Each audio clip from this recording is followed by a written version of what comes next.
Nicolas Vidal. Chers amis, la matinale Tocsin, merci à ceux qui viennent de nous rejoindre et ceux qui sont toujours là et partagez, likez, vous le savez. Les audiences sont absolument incroyables, considérables. Merci beaucoup de cette fidélité. Et moi, tous les vendredis matins, vous le savez, je me colle à la dure tâche d'animer cette matinale en remplacement de l'ami Clémence, que je continue de saluer, qu'elle profite bien de son week-end. Et ce matin, je reçois un confrère, un ami, François Bousquet. Salut François, comment vas-tu? Bonjour Nicolas, très bien, merci et toi? Ben, je suis en pleine forme. Alors, je sais qu'on avait l'habitude d'avoir ces discussions autour de la politique, notamment la politique souverainiste et plutôt identitaire. Et je voulais, ce matin, je t'ai appelé pour qu'on parle effectivement de ce qui arrive à Marine Le Pen. Mais au-delà de Marine Le Pen et du RN, je voulais on va avoir cette conversation. Et du moins, tu vas nous dire ce que tu en penses. Mais savoir ce qui pourrait se passer après, parce que j'ai quand même l'impression que le jeu est extrêmement ouvert et qu'on est dans pas un marasme, des sables mouvants politiques qui pourrait donner toutes sortes de choses. Est-ce qu'il y aura une issue? Est-ce qu'un parti souverainiste pourrait ramasser la timbale? Est-ce que quelqu'un devenu de nulle part pourrait à un moment donné peut-être faire un effet Trump en France? On va en discuter ce matin, mais avant toute chose, on va parler quand même d'éléments. Cette semaine, alors à ce mois-ci, ils vous ont gâté chez Éléments, François, de la revue, très très bonne revue. On vous invite bien sûr à la lire, à vous y abonner si vous pouvez. Et avec notamment ce débat, Jérôme Fourquet, Pierre Vermeuren, la France au bord de l'implosion. J'ai envie de te dire que ça préfigure la discussion que nous allons avoir ce matin ensemble. Donc cet élément, et Bernard Lugan aussi, qu'on reçoit pas mal sur Tocsin. Tu nous présentes Lugan pour un livre vraiment exceptionnel, Histoire des Algéries au pluriel, où il montre que c'est quand même globalement une nation fantôme qui a été créée plus ou moins par la colonisation et sur la ruine de la colonisation. Lugan, à son habituel, punchy, duelliste, bretteur d'exception. Le Fourquet Vermeuren, dévastateur. Vermeuren se lâche. Fourquet est un peu le modérateur, mais il est quand même néanmoins remarquable, puis il connaît à fond la France périphérique, dans les détails, dans les statistiques. Ouais. Alors là, Vermeuren se lâche et il annonce en quelque sorte le coup de semonce, le coup de tonnerre, le séisme, comme on voudra.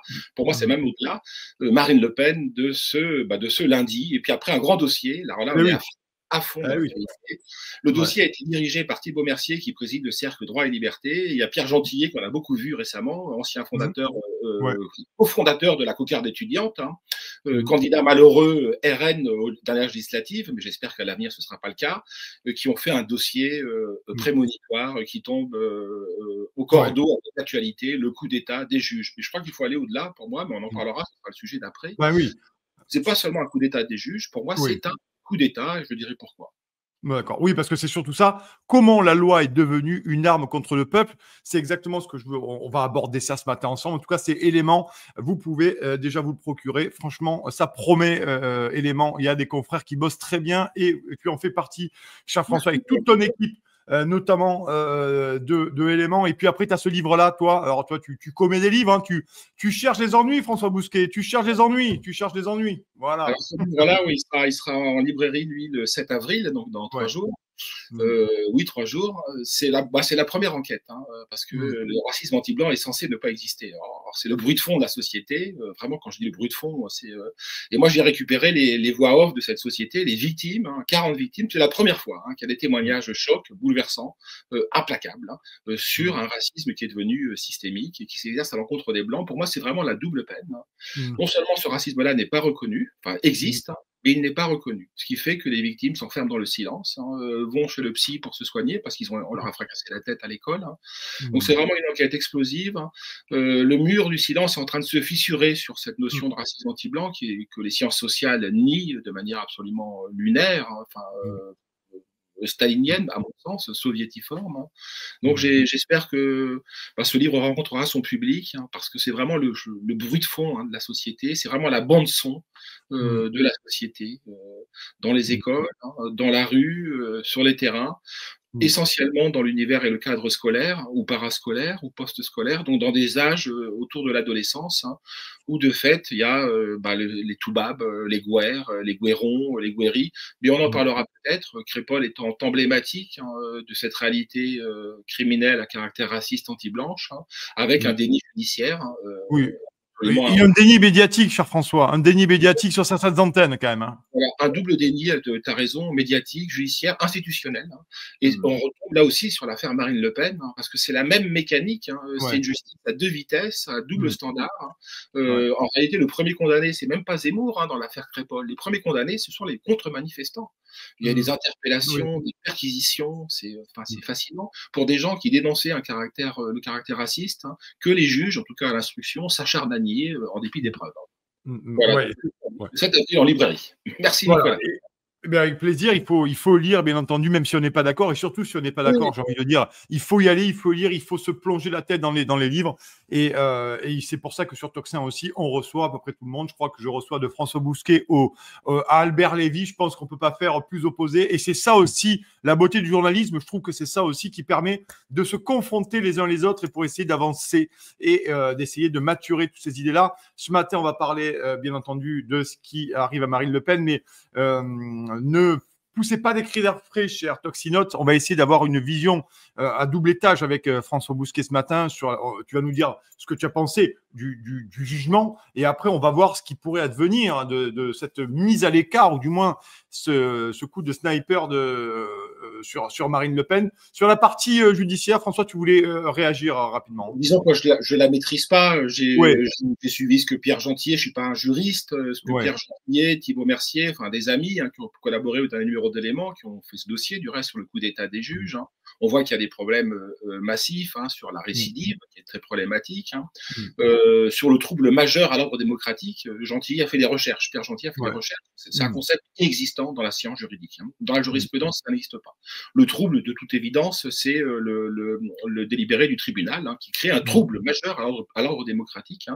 Mais là où je voudrais donc je m'attarde pas là-dessus. Simplement, on a parlé de séisme. Marine Le Pen a parlé de bombes nucléaires. C'est pas de la géologie, c'est pas une affaire militaire, c'est pas une guerre interétatique. Non, c'est un coup d'État. Pour moi, c'est un coup d'État. Un coup d'État en plusieurs étapes. D'abord, il y a un coup d'État des juges, certes, les trois magistrates, mais les trois magistrates s'appuient sur le système, ce que nous appelons en Europe le système, ce que les Américains appellent l'État profond, la caste, ce que vous savez. Bref, la minorité qui se prend pour une minorité civilisée et qui régente aujourd'hui nos institutions, qui contrôle l'ordre social. Il y a eu plusieurs coups d'État. Quand je dis coup d'État, le mot est fort, mais il y a eu des coups d'État qui sont passés inaperçus. Il y a eu des coups d'État furtifs. Pour moi, 2020, aux États-Unis, c'est un coup d'État. L'élection de Biden est un coup d'État. Elon Musk a démontré, les réseaux sociaux, Meta, donc Facebook et Twitter, ont filtré délibérément toutes les infos sur Hunter Biden qui aurait pu favoriser son père Joe Biden. Ça s'appelle un coup d'État furtif, numérique. C'est le premier coup d'État fait par des réseaux sociaux, par un contrôle social. On a vu Georgescu en Roumanie. Oui. Qu'est-ce qui nous différencie de la Turquie aujourd'hui? Pas grand-chose. C'est les bracelets électroniques pour Marine Le Pen et la prison pour l'opposant Erdogan. Donc on est vraiment confronté, quand je dis coup d'État, c'est qu'on a débranché Marine Le Pen. Alors certes, il y a quelques solutions de recours, la question de constitutionnalité, l'appel, mais ça veut dire que l'appel, même si c'est dans 12 mois, dans 16 mois, le RN a une énorme épée de Damoclès qui pèse sur lui. Donc on l'a littéralement débranché. C'est-à-dire que les juges ont le doigt aujourd'hui sur la guillotine. À tout moment, ils peuvent la guillotiner politiquement. Donc on écarte de fait la principale opposante à Macron, donnée en tête dans les sondages, après avoir si elle est susceptible de rapporter en 2017. Admettons qu'il y ait une dissolution, que le gouvernement explose, que des élections présidentielles soient précipitées, eh bien la candidate la plus populaire est de fait écartée et éliminée. Donc ça pose une question à nos institutions dites démocratiques. Elles ne sont plus démocratiques. Et le grand arbitrage aujourd'hui, c'est là pour moi où c'est le sujet aussi central sur ce coup d'État, c'est la peur. Notre adversaire est un animal blessé. Du reste, il ne nous perçoit pas comme un adversaire, bel et bien comme un ennemi. Un ennemi, il faut le piétiner à mort. Saint-Augustin avait théorisé la guerre juste. On est dans des configurations de guerre juste. Les guerres justes, c'est des guerres faites au nom du bien. Et dans une guerre faite au nom du bien, vous ne pouvez pas pactiser avec l'ennemi. Il ne peut pas y avoir d'accommodement raisonnable avec l'ennemi. C'est absolument impossible. La victoire passe par l'écrasement total et définitif de l'ennemi. Des guerres justes, il y en a eu qui étaient très antérieures, pas théorisées sur le schéma de Saint-Augustin, mais c'est la guerre de Rome contre Carthage. On rase Carthage. C'est un adversaire mortel pour nous, un adversaire existentiel, donc on va le raser. Donc c'est l'état d'esprit me semble-t-il aujourd'hui, de l'état profond ou du système, peu importe le nom qu'on lui donne, hein, et c'est plus ou moins la même chose. Donc c'est l'expression, qu'est-ce que c'est que l'état profond ou le système? C'est l'expression plurivoque. Pourquoi plurivoque, hein? Parce que derrière, il y a des profs du supérieur, parce que derrière, il y a des magistrats, parce que derrière, il y a des politiques, des aristocrates, comme disait Philippe Muret, des magistrats. Donc c'est l'expression plurivoque, hein, d'une pensée univoque. La pensée, c'est la pensée unique, hein. Ce qui fait que hier, avant-hier, sur les plateaux, toute la semaine en réalité, sur les plateaux de télévision, en tout cas des médias centraux et du service public, hein, on a vu des mines réjouies. Les gens avaient des mines réjouies et accuser le RN de ne pas respecter la justice, hein. Et pourquoi respecterions-nous une telle justice, hein? Alors, quelques rappels historiques, mais nos auditeurs et spectateurs les connaissent, hein. Ce sont des gens qui ont fait le mur des cons. Sur le mur des cons, il y a des murs de victimes, hein. Et sur le mur des cons, pardon, il y avait des victimes. Il y avait le père, le général Schmitt, hein, qui est pour le syndicat de la magistrature, qui est un con. On a rappelé récemment que le syndicat de la magistrature, un tiers des magistrats, avait publié un communiqué de presse lors des législatives pour appeler un barrage au Rassemblement national, hein. Je reviens sur ces questions du racisme anti-blanc, l'affaire Crépol, pour montrer cette espèce de hiatus dans la justice, hein. À Crépol, il y a 9 témoins sur 104. 9 témoins, c'est pas rien. Les plus proches de la victime, peut-on supposer, qui disent qu'il y a un caractère raciste, hein. Un caractère raciste, c'est-à-dire qu'une circonstance aggravante. Le racisme est un délit. Donc la peine serait beaucoup plus lourde pour les coupables, hein. On entend clairement sur des vidéos, putain de guerre, hein. Attention, attention, on plante, hein. Donc le caractère raciste est attesté. Or, l'instruction ne veut pas le mettre dans le dossier d'accusation. Donc on voit le traitement partial, hein, idéologique, hein, que fait la justice, hein. Donc nous avons un problème énorme avec la justice, hein. Ce n'est pas le chapitre du jour, hein, mais dans le dossier qu'à Éléments nous lui consacrons, Thibault Mercier avance quand même plusieurs pistes, hein. Il faut revoir le système de nomination des juges, hein, dit-il. Il faut évidemment assurer la primauté du droit français sur le droit européen. Il y a une souveraineté juridique française, hein. Mais également, il faut revenir sur ce que le délit de forfaiture, aboli par Robert Badinter, hein, qui empêche aujourd'hui de punir un juge, hein, qui n'applique pas la loi. Le juge n'applique pas la loi. Le caractère raciste du meurtre de Thomas est avéré par une vidéo qui n'a pas été truquée et 9 témoins. Donc, il faudrait rétablir le délit de forfaiture pour les juges, hein. Mais nous avons un énorme problème avec la justice. Elle a pris le pouvoir. L'état de droit a pris le pouvoir. C'est tout le grand débat, et c'est ce qui fait qu'aujourd'hui la société est aussi polarisée entre deux camps. Peut-être que le RN n'a pas voulu voir, hein, mais on va en parler. Je pense que on va en parler. Et je pense qu'à cette marge, néanmoins, il fallait un tout petit peu quand même se normaliser. Venant d'où il venait, il était nécessaire de passer par cette étape. Et la politique, c'est un art qui se nourrit du pragmatisme. Donc peut-être qu'il faudrait revenir sur cette politique de normalisation. Et c'est l'erreur du jugement du RN, hein. La société se polarise. La société se clive de plus en plus, hein. On arrive à avoir deux camps en face, hein. Les anywhere et les somewhere, si vous voulez. Parce que, cher François, on va continuer à en parler. Merci d'être là ce matin. On parlait d'éléments, notamment, c'est intéressant. Là-dessus, je voudrais pour le débat, pour nos toxinotes, nos téléspectateurs, là, ce matin, il ne va pas être la question de savoir, d'aller sur le fond du dossier. La question est de savoir, à un moment donné, le jugement sur cette exécution provisoire qui écarte mécaniquement Marine Le Pen de la présidentielle. C'est ça qui nous intéresse ce matin. On ne va pas ergoter sur le détournement de fonds dans l'affaire des parlementaires européens.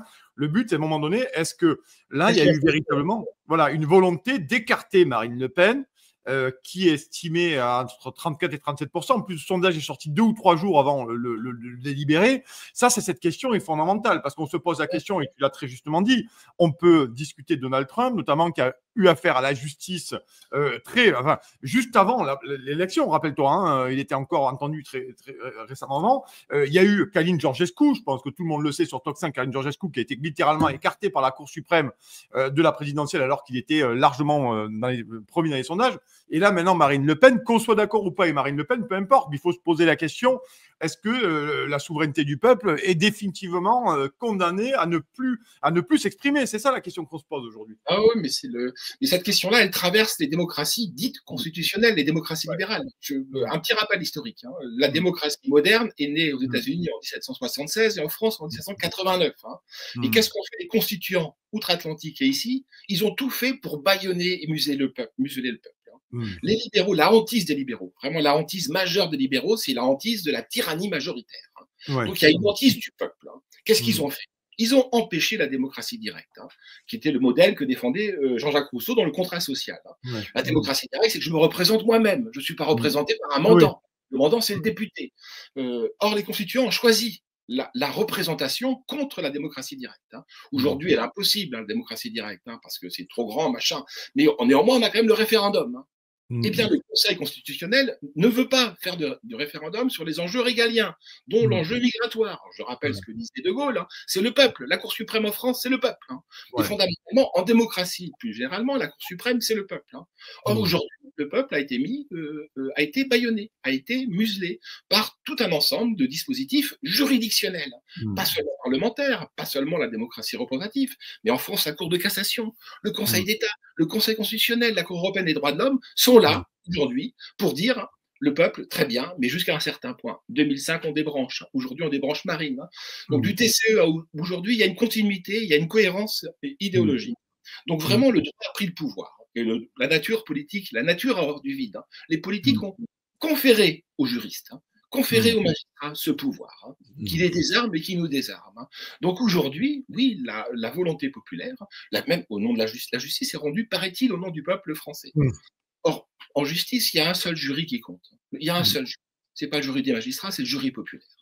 Or, le jury populaire, hein, n'a plus voix au chapitre, hein, sur les questions migratoires, les questions régaliennes, hein, et tout est subordonné en dernière analyse à l'avis d'un juge. Donc oui, il y a un énorme problème aujourd'hui, et on retombe sur le clivage qui est chimiquement pur entre des libéraux progressistes, hein, les libéraux libertaires, d'un côté, et de l'autre, les patriotes, les souverainistes, les identitaires, qui sont attachés précisément à la souveraineté populaire, et qu'on est en train de cornériser. Autre cas, en Italie, Salvini. Alors certes, il n'est que vice-premier ministre, ce n'est pas Meloni, ce n'est pas le chef du gouvernement, mais lui aussi a un procès. Parce qu'on va pouvoir le débrancher. Donc oui, les juges ont pris le pouvoir. Hein. Là, ce que Christopher Lasch appelait la politique de la minorité civilisée. Une élite hors sol, hein, cosmopolite, tout ce que vous voudrez. Quoi. Mais d'ailleurs, c'est ce livre-là, je l'ai sur le bureau, vous voyez, c'est la révolte des élites, notamment, est très intéressant. Trahison de la démocratie, si vous n'hésitez pas, c'est en plus préfacé par l'excellentissime Jean-Claude. Voilà. Et ben là, je montre comment ça s'est passé aux États-Unis. Il y a une minorité civilisée, enfin les libéraux, ce qu'on appelle les libéraux de gauche là-bas, aux États-Unis, bah, qui, en général, des patriciens, en général de la très grande bourgeoisie, et puis une très grande bourgeoisie historique. Hein, c'est-à-dire que c'est les premiers colons, hein, qui ont constitué des fortunes colossales. Hein. Ils considèrent que le peuple, hein, est par définition retardataire. Hein. Et par définition obscurantiste, hein, que le peuple est dangereux. C'est classe populaire, classe dangereuse. Hein, et profondément débile, François, et profondément débile. Profondément débile. Parce qu'il y a un procès, vous avez raison, il y a un procès en infériorisation intellectuelle. Ben oui. L'électeur de Trump comme l'électeur de Marine est supposé être un garçon sous-éduqué, peu éduqué, qui a un faible niveau d'études. Hein. Donc, ce clivage se retrouve partout. Et c'est matérialisé en Hongrie sous la forme de ce qu'on a appelé l'opposition entre les libéraux et les illibéraux. Alors, je sais que c'est des mots qui ont du mal à passer dans le langage public, ce qui est dommage, hein, parce que Orban assume, hein, cette question de l'illibéralisme. Lui, Orban dit la chose suivante, comme beaucoup d'identitaires, de patriotes, de souverainistes. Hein. Le plus important aujourd'hui, c'est le nous, c'est pas le je. C'est les droits du peuple, hein, à s'autogouverner, à s'autodéterminer, à maîtriser son destin, et non pas les droits de l'individu, qui se superposent, en quelque sorte, hein, au droit à la souveraineté populaire. Hein. C'est pas la souveraineté individuelle. Aujourd'hui, les droits de l'homme, le pouvoir des juges, l'avènement d'une société régie par des prérogatives juridiques, hein, c'est d'abord l'avènement d'individus et de l'individu seul. Hein. Raison pour laquelle on peut devenir français à tout moment, peu importe. Parce que l'important, ce sont les décisions de la Cour européenne des droits de l'homme, pardon. Des droits de l'homme, parce que c'est la dignité individuelle qui prévaut sur la permanence collective. Hein. Donc on retombe sur ce clivage entre les anywhere, ils sont nulle part, donc ça ne les dérange pas après tout de s'aborder la Oui, nation.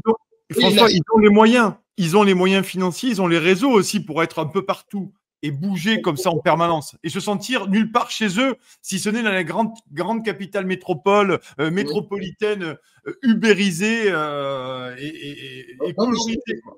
je le sais bien, c'est là où Trump a été. Alors en tout cas, il y a deux Trump, hein. Il y a le Trump Ouais, 1 2016 qui arrive au pouvoir ouais. tout nu. Il est tout nu en 2016, vraiment tout nu. Mm, mm, Il n'a pas d'intellectuel organique derrière lui. Il a mm, très peu de radio, très peu de think tank. Il en a, mais très très peu. Il est mal mm, entouré.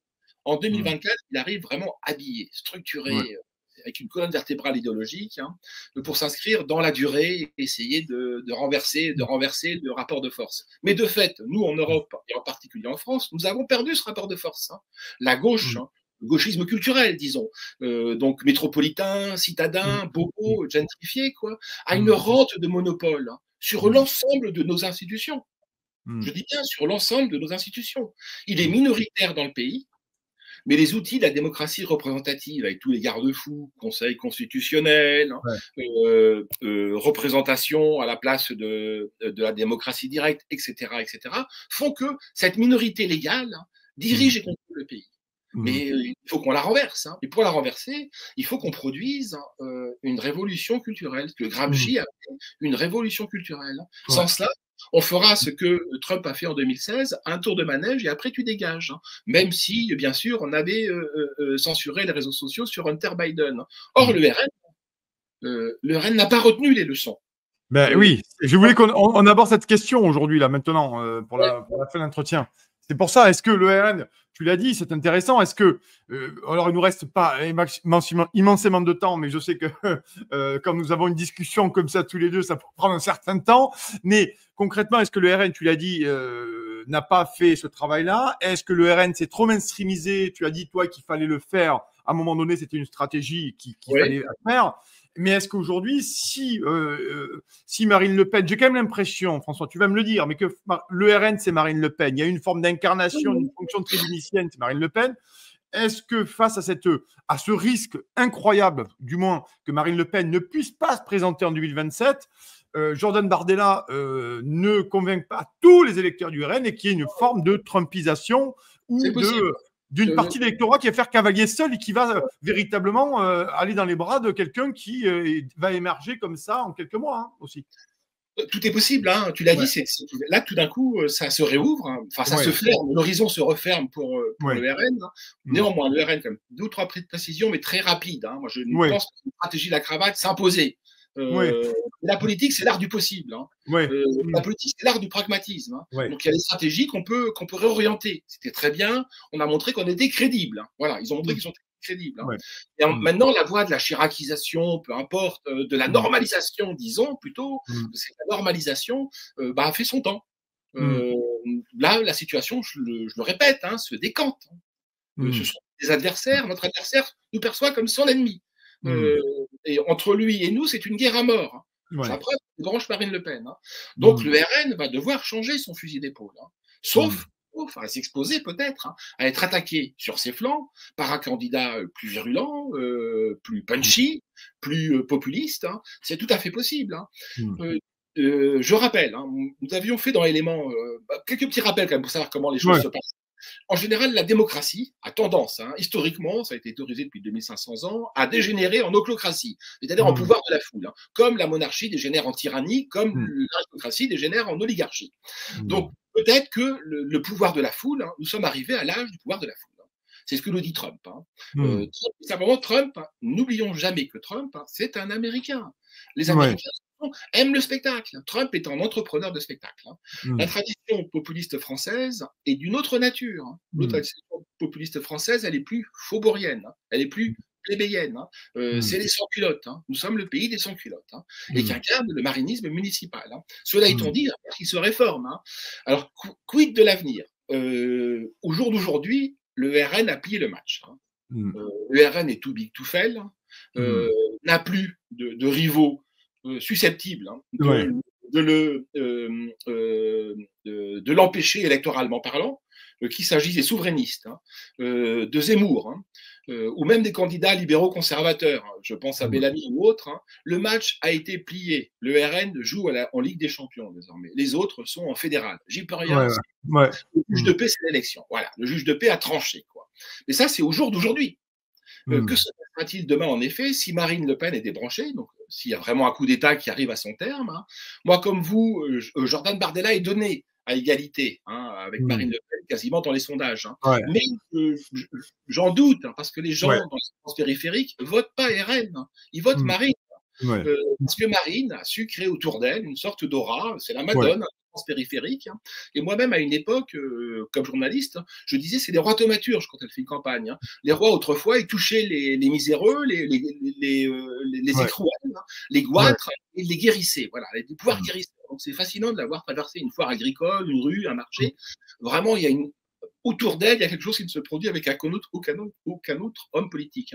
Je ne crois pas que Bardella soit en mesure de pouvoir apporter cette valeur ajoutée de Marine. Donc, écartons Marine et Bardella, mais enfin, je le redis, il est là, le RN. Que peut-il se passer? Quels sont les scénarios possibles?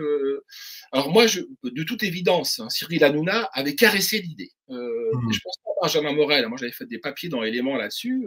Quand il sort le bouquin avec Benjamin Barbier, ce que les Français m'ont dit, c'est un livre, vraiment, il faut le dire, c'est un livre de candidat à l'élection présidentielle. Il est déjà arrivé à TPMP de dire que ça lui avait caressé l'idée. C'est vieux de 3 à 4 ans. L'élection présidentielle. Rappelez-vous, en 2020-2021, Michel Onfray, plutôt souverainiste, lui sur une ligne souverainiste, Jean-Marie Bigard, sur une ligne, alors là, populisto-poujadiste, si on peut dire, avaient été testés. Ils ont été testés, parce que les deux ont dit qu'ils allaient y aller, et ils n'y ont pas été. Parce que c'est une chose de faire 9% dans les sondages, ce qu'avait fait Onfray, me semble-t-il, et Jean-Marie Bigard. 9 ou 11%, peu importe pour Bigard. Et ils n'y ont pas été. Est-ce qu'on peut envisager l'hypothèse d'un Coluche, l'hypothèse virale, contagieuse d'un Coluche? Ça voudrait dire, simplement, ça voudrait dire que nous rentrons dans ce que j'appelle une clownocrature. C'est-à-dire on rentrerait dans l'âge du clown. Or, l'âge du clown a été ouvert en Europe par BP Grillo, qui n'est pas accédé au pouvoir, certes, mais qui a constitué Salvini une majorité. Di Maio venait de 5 étoiles, venait du mouvement de BP Grillo. Pour avoir interviewé BP Grillo en Italie, je suis assez d'accord avec toi. Pour l'avoir fait de face en interview, oui. Voilà. Un clown, à nos yeux, insupportable. C'est Volodymyr Zelensky. Zelensky est un ski. Je suis le premier à le regretter, mais il vient de ce monde-là. Il y avait Duterte, il y avait d'autres chefs d'État qui se sont imposés à partir de, comment dirais-je, de ces codes qui sont des codes du spectacle. Alors, il est possible, est-ce qu'un Ruffin peut apparaître? Moi, si je m'en tiens aux déclarations de Ruffin aujourd'hui, je dis non tout de suite, parce qu'il apporte.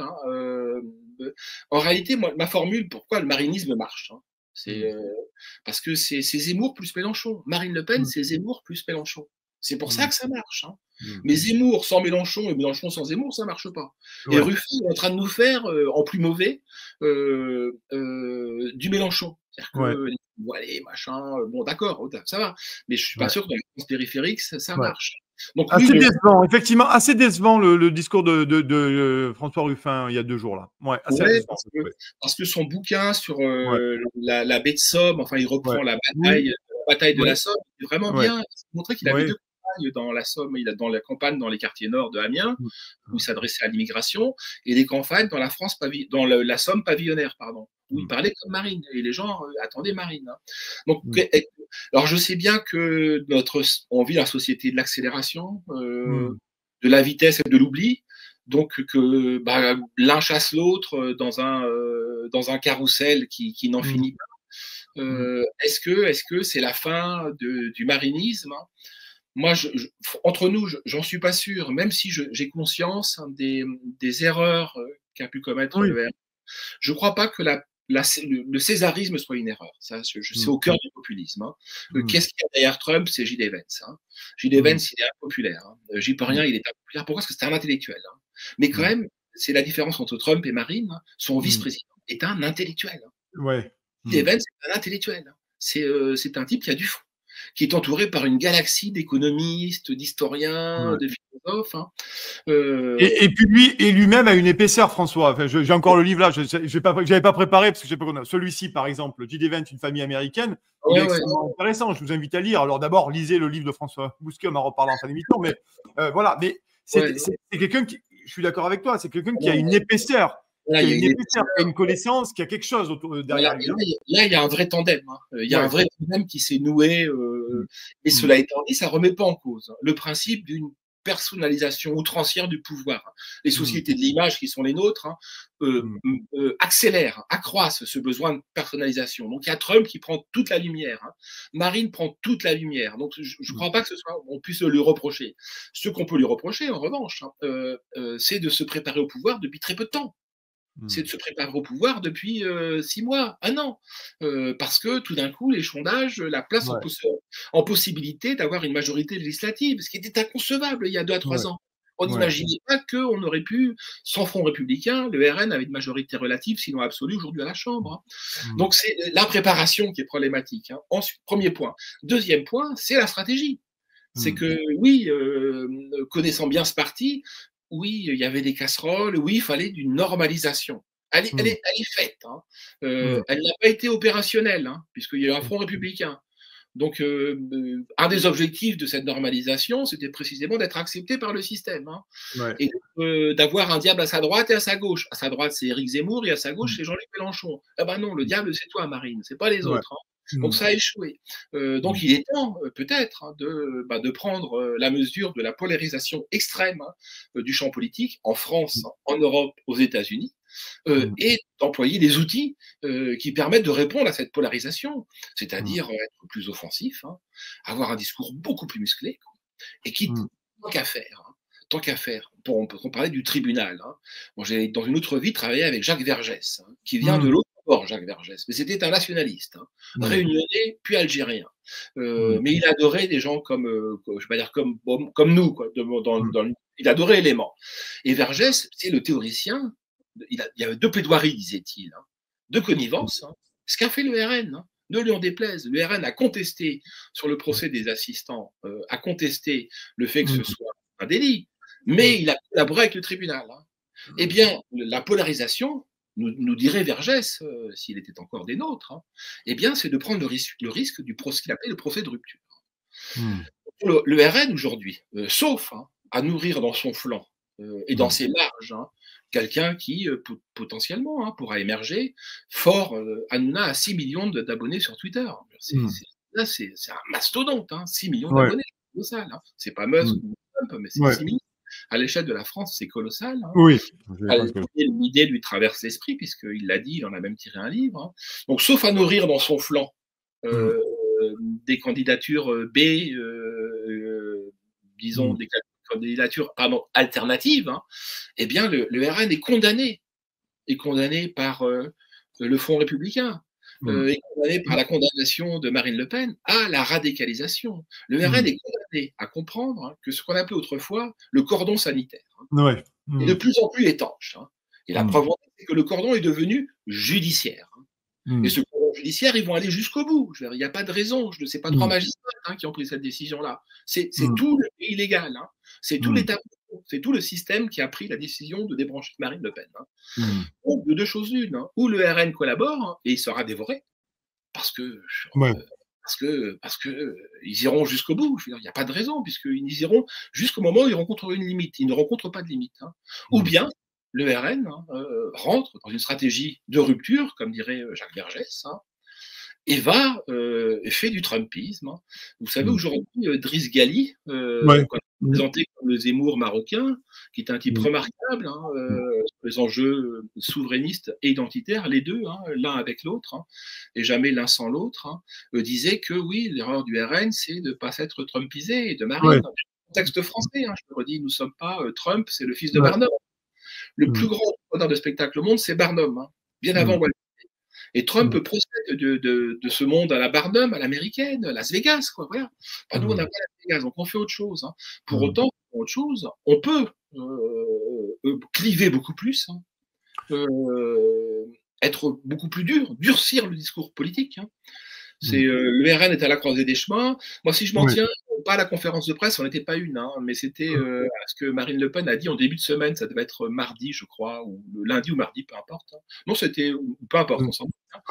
Ouais. Elle a tenu un discours beaucoup plus offensif qu'elle ne tient habituellement. Donc c'est moi, les planètes populistes prédisposent tous les pays européens à adopter une posture de plus en plus radicale, de plus en plus polarisée, de plus en plus clivante. Hein. Donc c'est faute de quoi quelqu'un émergera. Genre, la nature hors du vide. Hein. Ben, c'est pour ça que c'était extrêmement intéressant de t'avoir ce matin, François, parce que je pense que tu as donné une analyse extrêmement intéressante, une nouvelle fois qu'on soit d'accord ou pas.